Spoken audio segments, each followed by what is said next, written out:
Om Aganda Timarandasya Ganajana Shivakaya Chakshur Umrisamyena Tajma Shri Gurave Namaha. I was born in the darkest of ignorance, and my spiritual master opened my eyes with the torch of knowledge. I offer my respectful obeisances unto him.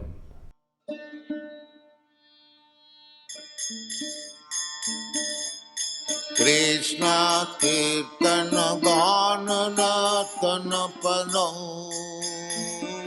Hare Krishna. Welcome back to this video series on the Bhagavad Gita as it is, translated by His Divine Grace, A.C. Bhaktivedanta Swami Prabhupada. We are beginning Chapter 2, Part 1, Contents of the Gita summarized. After Arjuna surrenders to Lord Krishna and requests the Lord to instruct him, the Lord begins countering Arjuna's objection to the war. First, Krishna explains that no killing can actually take place because the eternal soul never dies. Krishna then explains that fighting in his service is transcendental and will bring no sinful reaction. Krishna also explains that the purpose of the Vedas is for gradual elevation of souls to Krishna consciousness. Text number 1. Sanjaya said, seeing Krishna full of compassion and very sorrowful, his eyes brimming with tears, Madhusudana Krishna spoke the following words. The Supreme Person, Bhagavan, said, my dear Arjuna, how have these impurities become upon you? They are not at all befitting a man who knows the progressive values of life. They do not lead to higher planets, but to infamy. O son of Pritha, do not yield to this degrading impotence. It does not become you. Give up such petty weakness of heart and arise, O chastiser of the enemy. Arjuna said, O killer of Madhu, Krishna, how can I counterattack with arrows in battle men like Bhishma and Drona who are worthy of my worship? It is better to live in this world by begging than to live at the cost of the lives of great souls who are my teachers. Even though they are avaricious, they are nonetheless superiors. If they are killed, our spoils will be tainted with blood. Nor do I know which is better, conquering them or being conquered by them. The sons of Dhritarashtra, whom if we killed we should not care to live, are now standing before us in this battlefield. Now I am confused about my duty, and I have lost all composure because of weakness. In this condition, I am asking you to tell me clearly what is best for me. Now I am your disciple, and a soul surrendered unto you. Please instruct me. I can find no means to drive away this grief, which is drying up my senses. I will not be able to destroy it even if I win an unrivaled kingdom on the earth with sovereignty like the demigods in heaven. Sanjaya said, having spoken thus, Arjuna, chastiser of enemies, told Krishna, I shall not fight, and fell silent. In this section, Arjuna addresses Krishna twice as Madhu. Srila Prabhupada in text 1 unpacks this even more for our better understanding. The word Madhusudana is significant in this verse. Lord Krishna killed the demon Madhu, and now Arjuna wanted Krishna to kill the demon of misunderstanding that had overtaken him in the discharge of his duty. No one knows where compassion should be applied. Compassion for the dress of a drowning man is senseless. Similarly, a man fallen in the ocean of nescience cannot be saved simply by rescuing his outward dress, his material body. One who does not know this and laments for the outward dress is called a Sudra, or one who laments unnecessarily. In this second chapter, after destroying the darkness of bewilderment and the lamentation of Arjuna by distinguishing the soul from the body, Krishna speaks about the characteristics of the liberated soul, the method of realizing the Atma of the soul, karma, action, and nishkama, no desire for self-interest. Arjuna is giving his final arguments about participating in the battle. Arjuna, at this point, gives up his determination to fight.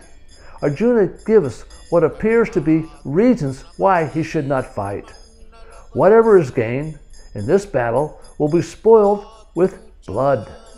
confused about which is better, conquering those who are criminally minded or being conquered by them, and fighting with superiors who are worthy of his worship.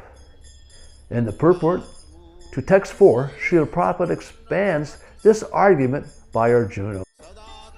Respectable superiors like Bhishma, the grandfather, and Dronacharya, the teacher, are always worshipful, even if they are attacked. They should not be counterattacked. It is the general etiquette that superiors are not to be offered even a verbal fight. Even if they are sometimes harsh in behavior, they should not be harshly treated. Then, how is it possible for Arjuna to counterattack them? Would Krishna even attack his own grandfather, Ugrasena, or his teacher, Sandamani Muni? These are some of the arguments offered by Arjuna to Krishna. Arjuna has come to the point in verse 7 where he says, quote, I am confused about my duty and have lost all composure because of weakness. In this condition, I am asking you, tell me clearly what is best for me. This is an extremely important revelation for Arjuna because he is coming to the stage of surrendering to a higher authority. He is also setting the example for what we should do when we are in a distressed condition. In chapter 7, text 16, Krishna explains the 4 types of individuals who surrender to him: the distressed, the desire of wealth, the inquisitive, and he who is searching for absolute knowledge. And in chapter 7, text 15, the 4 types of individuals who do not surrender: those miscreants who are grossly foolish, who are lowest among mankind, whose knowledge is stolen by illusion, and who partake in the atheistic nature of demons. Accepting a bona fide guru or teacher is the natural process to acquire knowledge. If you are serious and you really want to know something about the particular subject, you go to a qualified teacher in that field.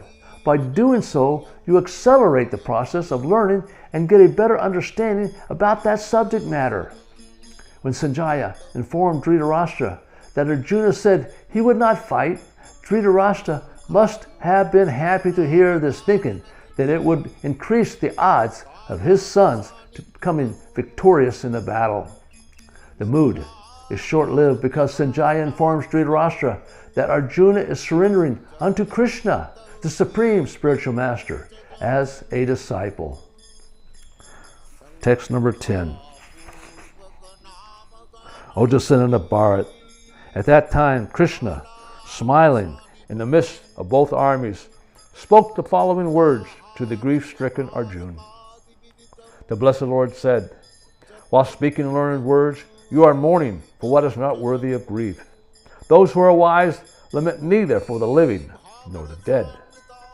Never was there a time that I did not exist, nor you, nor all these kings, nor in the future shall any of us cease to be.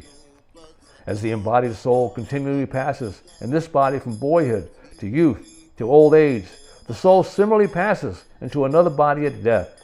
The self-realized soul is not bewildered by such a change. O son of Kunti, the non-permanent appearance of happiness and distress and their disappearance in due course are like the appearance and disappearance of winter and summer seasons. They arise from sense perception, O scion of Bharat, and one must learn to tolerate them without being disturbed. O best among men, Arjuna, the person who is not disturbed by happiness and distress, and is steady in both, is certainly eligible for liberation. Those who are seers of the truth have concluded that of the non-existent there is no endurance, and of the existent there is no cessation. This seers have concluded by studying the nature of both. Know that which pervades the entire body is indestructible. No one is able to destroy the imperishable soul.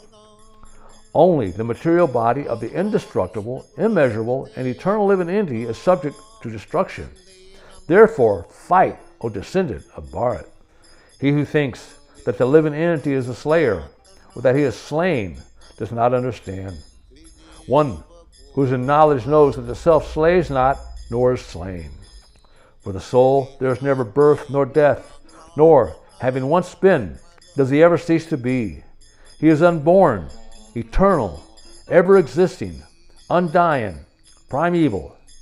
He is not slain when the body is slain.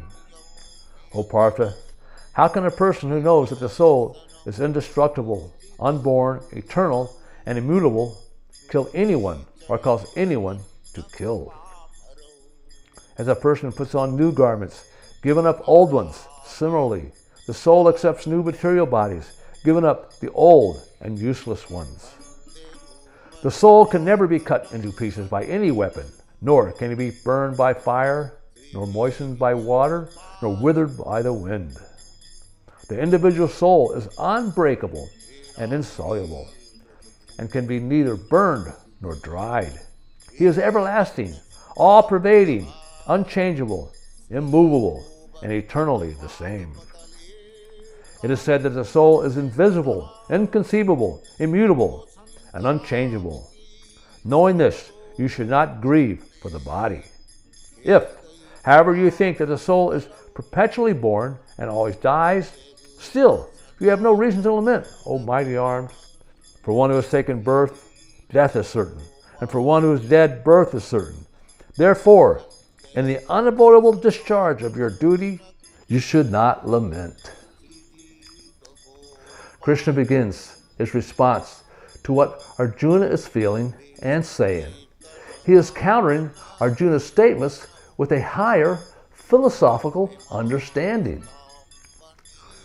Here, we find some of the first lessons Krishna is giving not only to Arjuna, but to all of those who listen. True knowledge begins with the understanding that you are not this body, but the spiritual soul present within the body.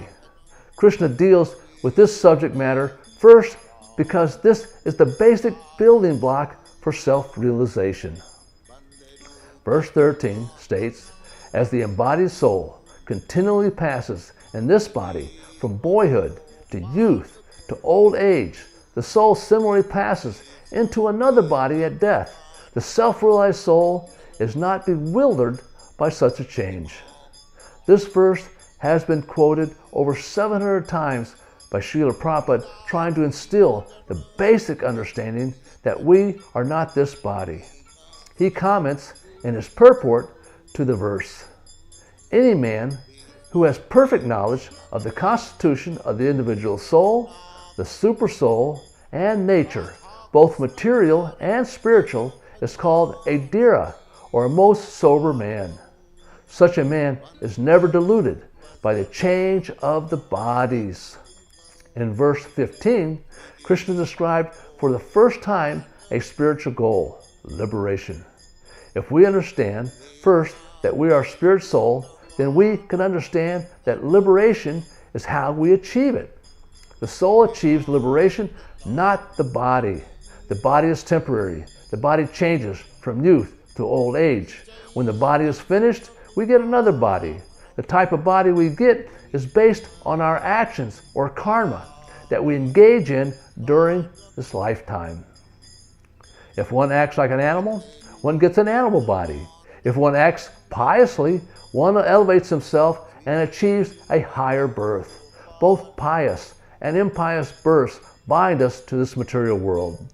Liberation is breaking the cycle of birth and death, which is called samsara. By doing so, one can enter into the spiritual world, which is free from all types of misery. In order to be successful in becoming liberated from the material world, we need to acquire the proper knowledge. Arjuna is receiving that knowledge from Krishna, and one who hears from Krishna or is bona fide representative also makes spiritual progress towards that goal. All conditioned beings are infected with 4 defects. 1. They are sure to commit mistakes. 2. They are an illusion. 3. They have the tendency to cheat others. And 4. They are limited by their imperfect senses. In his purport to verse 12, Srila Prabhupada makes the point that a common man infected with these 4 defects is unable to teach that which is worth learning. he states, "No mundane book compares with the Bhagavad Gita. When one accepts Krishna as an ordinary man, the Gita loses all importance. The Mayavadi argues that the plurality mentioned in this verse is conventional and that it refers to the body. But previous to this verse, such a bodily conception is already condemned. After condemning the bodily conception of the living entities, how was it possible for Krishna to place a conventional proposition on the body again? Therefore, individuality is maintained on spiritual grounds and is thus confirmed by great acharyas like Sri Ramanuja and others. It is clearly mentioned in many places in the Gita that this spiritual individuality is understood by those who are devotees of the Lord. Those who are envious of Krishna as the Supreme Personality of Godhead have no bona fide access to the great literature. The non-devotee's approach to teachings of the Gita is something like that of a bee licking on a bottle of honey. One cannot have a taste of honey unless one opens the bottle. Similarly, the mysticism of the Bhagavad Gita can be understood only by devotees, and no one else can taste it, as it is stated in the 4th chapter of this book. Text 28. All created beings are unmanifested in their beginning, manifest in their interim state, and unmanifest again when they are annihilated. So what need is there for lamentation? Some look at the soul as amazing, some describe him as amazing, and some hear of him as amazing, while others, even after hearing about him, cannot understand him at all. O descendant of Bharat, he who dwells in the body is eternal and can never be slain. Therefore you need not grieve for any creature. Considering your specific duty as a Kshatriya, you should know that there is no better engagement for you than fighting on religious principles, and so there is no need for hesitation. O Partha, happy are the Kshatriyas to whom such fighting opportunities come unsought, opening for them the doors of the heavenly planets. If, however, you do not fight this religious war, then you will certainly incur sins for neglecting your duties, and thus lose your reputation as a fighter. People will always speak of your infamy, and for those who have been honored, dishonor is worse than death. The great generals who have highly esteemed your name and fame will think that you have left the battlefield out of fear only, and thus they will consider you a coward. Your enemies will describe you in many unkind words and scorn your ability. What would be more painful for you, O son of Kunti? Either you will be killed on the battlefield and attain the heavenly planets, or you will conquer and enjoy the earthly kingdom. Therefore, get up and fight with determination. Do thou fight for the sake of fighting, without considering happiness nor distress, loss or gain, victory or defeat, and by doing so, you shall never incur sin. Our intelligence is covered by the bodily conception of life. We think that we are American, German, or Japanese, that we are a doctor or an engineer, carpenter, or bus driver. These are all temporary. They change from one birth to another. We are not this body, but are the spirit soul that is our true identity. The process to understanding our true identity is explained throughout the Bhagavad Gita. In text 28, Srila Prabhupada helps us with this understanding of the relationship between the body and the soul with the following explanation. If we accept the Vedic conclusion, as stated in the Bhagavad Gita, that these material bodies are perishable in due course of time, but the soul is eternal, then we must remember always that the body is like a dress. Therefore, why lament the changing of a dress? The material body has no factual existence in relationship to the eternal soul. It is something like a dream. In a dream, we may think of flying in the sky or sitting on a chariot as a king. But when we wake up, we see that we are neither in the sky nor seated on the chariot. The Vedic wisdom encourages self-realization on the basis of the non-existence of the material body. Therefore, in either case, whether one believes in the existence of the soul or does not believe in the existence of the soul, there is no cause for lamentation for the loss of the body. Krishna concludes his instruction about the immutable soul. He then begins to remind Arjuna that he is a kshatriya, or warrior. For a warrior, there is no better honor than to fight for religious principles. One of the main responsibilities for administrators is to provide protection for human society. In order to do that, violence in certain cases is sometimes necessary to maintain law and order. In the case of Arjuna, who was an esteemed prince, neglecting his duty and leaving the battlefield would be dishonorable. He would also be labeled a coward. Text 33 through 36 describe the faults of not doing one's duty. One would incur sin. One would lose their reputation as a fighter. People will speak ill of you, and one who has been honored, dishonor is worse than death. And if you leave the battlefield, you will be considered a coward. Your enemies will describe you with unkind words. Compassion, when applied at a proper time, proper place, and proper circumstances, is appropriate. Arjuna was misusing compassion as an excuse not to participate in this battle. Krishna has now proved his statements against Arjuna's so-called compassion. Krishna tells Arjuna to do his duty and get up and fight, and to do so without any attachment to the results. In text 38, Srila Prabhupada quotes a verse from Srimad Bhagavatam, 11th canto, chapter 5, text 41. Anyone who has completely surrendered unto Krishna Mukunda, given up all other duties, is no longer a debtor, nor is he obliged to anyone, nor the demigods, nor the sages, nor the people in general, nor kinsmen, nor humanity, nor forefathers. He also mentions that this is an indirect hint given by Krishna to Arjuna in this verse, and the matter will be more clearly explained in the following verses. Thank you for watching.